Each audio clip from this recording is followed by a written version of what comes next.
Hi, Maska TV. Pinagpalang umaga. Before we start on our everyday activities in our life or everyday activities, and in this day, alam mo anong unang-unang yung gagawin? Siguro manalangin muna kayo. Prayers, the best yun. It is good in our soul, in our faith, diba? Siyempre, kumbaga,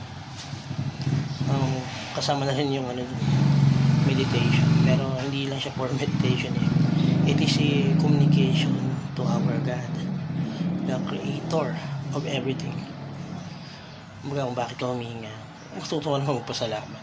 Kung sa mga magulang mo nga, papasalamat, sa Diyos pa kayo.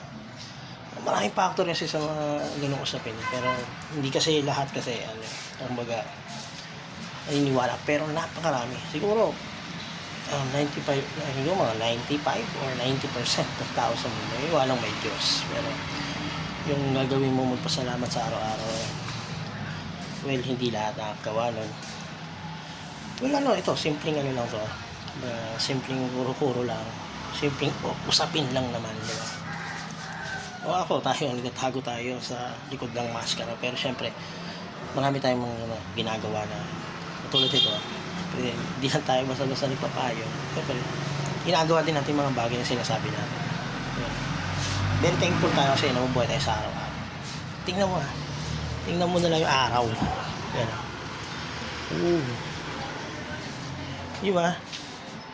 Masinagan yung lente mo ng araw, iba yun, di ba? Ay buhay ka pa, kaya magpasalamat ka. Simple lang naman eh, salamat. And then simulan mo sa pasalamat, makangiti ka sa lahat ng mga kasalubong mo, bati mo ng good morning. Well, goods na yun. Pwede mo simulan ng maayos yung umaga mo. Kung mag-exercise ka, mas mabuti.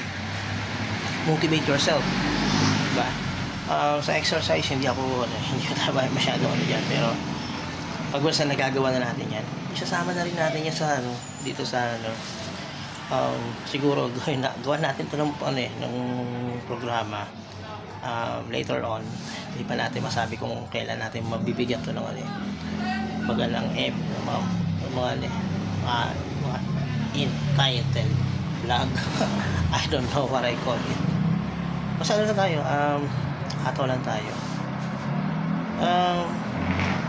Kumbaga, bigyan natin ng maayos na pamumuhay yung sarili natin. Simulan natin sa simpleng pasasalamat. Kayo din, basta matutuwa. Always take care and God bless. Have a great day.